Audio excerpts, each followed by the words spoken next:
In the 1870s, when 18,000 Mennonites were migrating westward to North America from Prussia, Poland, Ukraine, a few others said, no, that's the wrong way. We need to go east. The context for this story are the ancient Silk Road trade routes that went all the way from Xi'an and then Beijing, all the way westward to Western Europe. Our story comes from this region. You see Uzbekistan here, Tashkent, Samarkand, Bukhara, and Khiva. Our main focus will be Khiva and also a little village named Zerabula between Samarkand and Bukhara. So they went eastward from Antrakt in Alt-Samara and from Malachna colony. Here are my figures, my estimates. Some of these numbers were given, others I estimated, family size, for example. So here we had a few more than 100 families, 900 members, family members, 246 wagons. And here you see the weeks and the miles. Can you imagine spending 15 weeks, 18 weeks on this journey that was often terrible? Deserts, old post roads, storms, even ice, and of course, sandstorms.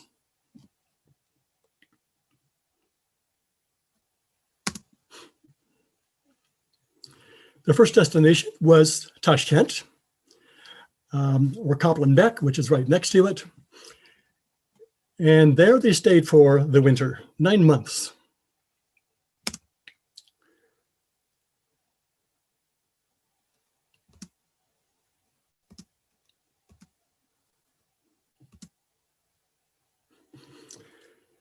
Now, Mennonites could come to this region called Turkestan.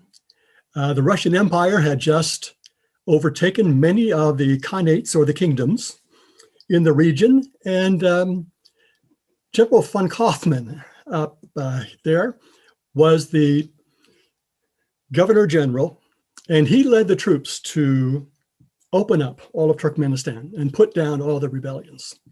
So because of that, he wanted Mennonites to come and serve as a buffer. Yep, once again.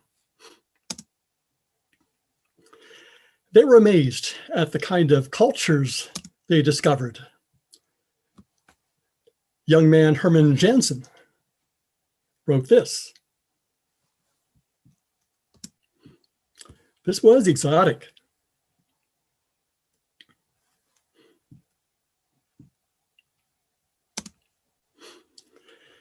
And the colors, everything was brightly colored. Their clothing, almost everything. And imagine you have black-clad Mennonites, sober Mennonites, coming into this very colorful culture. And it was a shock for both cultures, multiple cultures on that side, and for the staid, sober, German speaking Russian Mennonites. The citizens were afraid, the Uzbeks were afraid of these Mennonites because, man, there were so many of them. And look at all those wagons. What do they have in their wagons? They had long boxes, which were trunks, and they were quite sure that they had rifles in them, which is what had happened just a few years earlier. Elizabeth Unruh, a 14-year-old who records her observations, and she notices things that none of the adults notice. And yes, the buildings are ornate and colorful as well. Can you imagine crossing something like this? It was often hot. They had to cross deserts, sands. And how do you do that with horses and wagons? They hired camels to cross deserts several times. And many children died. Along the road, joining these graves, were the children of these pilgrims. Nobody under 10 survived the trip. Imagine if you're a woman, you're mourning your children and maybe making a move that you were not in favor of. Yeah, but the man has the say. Here is a special story. This is in the village of Zedabulak. And when Jim Youngke and Sharon Eicher arrived here with their group in 2007, they discovered this mosque, which had been pictured in Fred Belk's The Great Trek. And here they found this place, met these people, and we did also. The two on the left are imams, and on the right, you see a distinguished elder.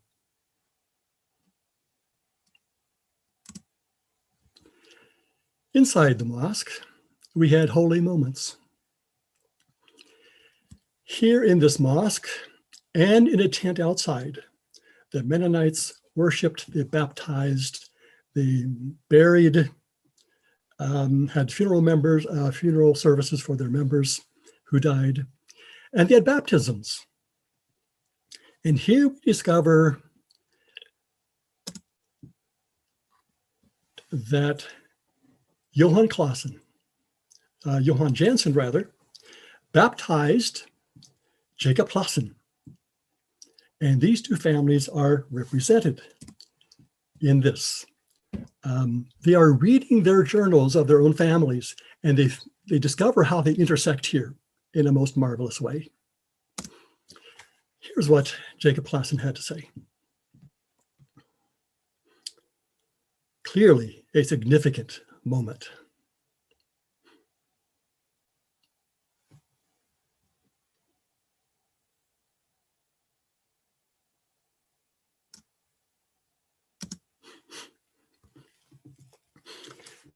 After Bukhara, they again crossed deserts. One source says there were 300 camels who were hired. Another source, Elizabeth Unruh, says there were 405. There were a lot of camels. And they all bundled up. They were put in boxes on, well, their equipment, the wagons they took apart were in boxes. On the sides of the camels, children and women and those who were not well sat in boxes on top. And the men and the boys took their horses by another route. Yeah. Imagine riding atop this.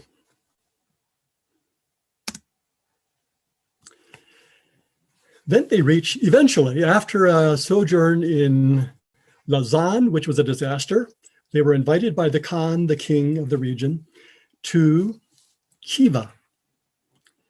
And here are the gates of Khiva. Outside, you see this large statue of Al-Khwarizmi, who invented logarithms and arithmetic and algebra. Imagine, we thought everything good came from Europe. No, in Central Asia, they were far ahead of us in science and medicine in almost every way you could think of. On the other side of this walled city of Khiva, with many bright and beautiful buildings, you see laid out here the city. And we're going to zero in on this very special place, which is now a Mennonite museum. Amazing. It's just amazing to see what they have done. It's also amazing that they have remembered and retold the Mennonite story so often. As I heard from Jim and Sharon, when they first arrived, they wondered whether anybody remembered the Mennonites. Wow, yes, they did. And they were even planning a museum exhibit to tell the story of German-speaking Russian Mennonites.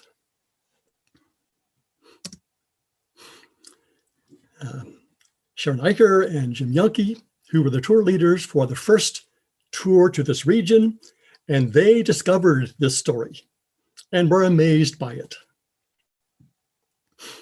Jim said often that when he taught Mennonite history in the classroom, when he got to this sojourn, he would tell the story of Klaus Epp, and that was it.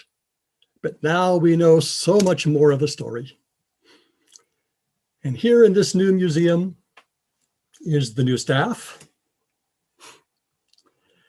And second from right is Dr. Karimov, who was the city museum director who initiated the Mennonite exhibit.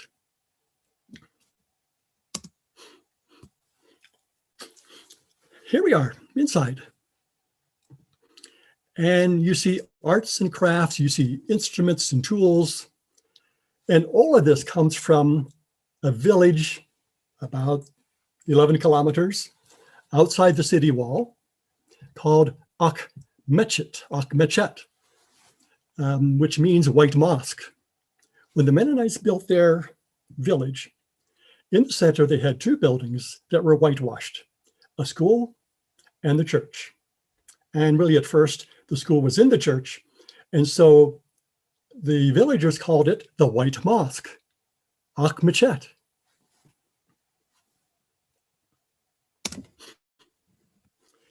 Displays that tell the story of the Mennonites and the interaction between Muslims and Mennonites.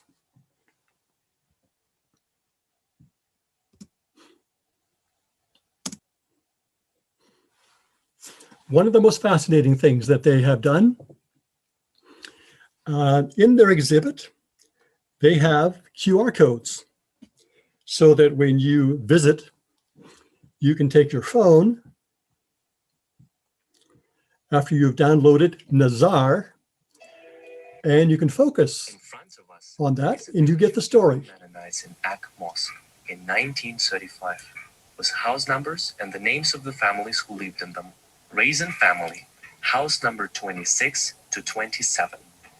The leader of the Mennonites in the Ak Mosque, Emil Raisin, spoke fluent local Russian and German languages. Muhammad Rahim Khan II invited him to serve as an interpreter and economic advisor. It is believed that Raisin was involved in the transformations of Khiva in such areas as modern postal service, telegraph system. If I could, I would turn my phone inward so that you could see the visuals, but one must have the camera pointed to it. Okay, we'll move on. So they have state-of-the-art technology. I was so impressed. When this museum was to open 10 years ago, 10 years earlier, it was very basic. They had pulled in the artifacts from the Akhmechet village, but their technology was low-key. They have new paintings. Here, Mennonites selling produce. They also sold milk products, made cheese, and so on. They became quite well known, both for their industry and for the products that they made. And here is a replica of the Mennonite family of 1884 or so.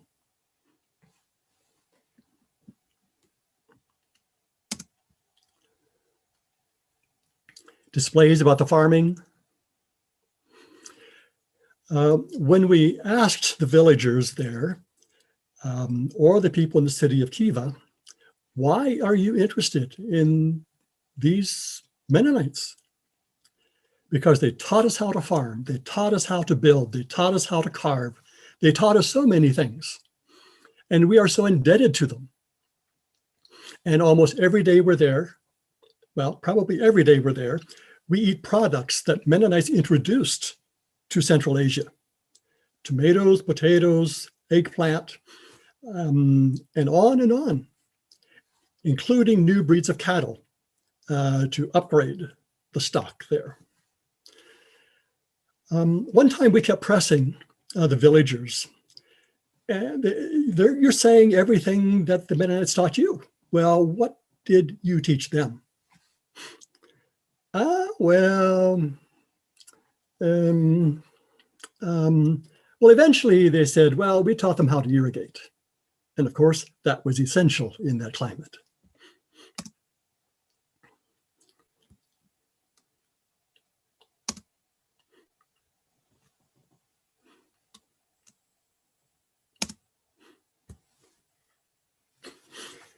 They were especially well known for their woodwork. When they arrived in Khiva, the Khan, king, Rahim II, gave them work to do. So they helped to build buildings. They were especially known for the windows and doors, which were substantial. They did the ironwork for the latches and the windows and the bars over the windows. They made a parquet floor. The Khan had seen one in St. Petersburg, and he wanted to know if they could make a parquet floor. And so we did. Well, they did. And we can still see the parquet floor there. And here is a school bench remaining from the Mennonites who lived there, taught school there, learned their ABCs. Here's a model of the village. And in the center, you have the church and the school. And it is now an open field. And before us, ahead of us, is a pear tree that lives still, that Mennonites planted. And they know everything that Mennonites brought them and did for them. And so we ask more questions. Every time we ask more questions. When the bus arrives in this village, everybody comes out of their houses. They come out of their schools, students and teachers, and we have a marvelous time exchanging gifts and conversation as much as we can. Why were the Mennonites leaving Russia? What was the attraction of the East? So here are 7 factors that I put together. The one most commonly talked about was escaping Tsarist military conscription. Russia had withdrawn the exemption they had given Mennonites when they came to this place from Prussia in 1789. They also wanted new economic opportunities, manage their own affairs and education, seek first the kingdom of God, and to escape the great tribulation in the West and prepare for the imminent millennial rule of Christ in the East. They were convinced this would happen in the East. And when 18,000 Mennonites, or at least one segment of Mennonites, were going to North America, I think it was Abraham Peters, who said, blessings to you and safety and God's best to you, but you're going the wrong way. You need to go east. So that was also somewhat logical. They went from Holland to Prussia to Russia to Asia and generally eastward. And then they had an enthusiastic invitation from General von Kaufmann, who spoke German as well as the Mennonites did. And of course, that was a comfort, and they loved him. Unfortunately, he died soon after they arrived, and they did not have the benefit of his care.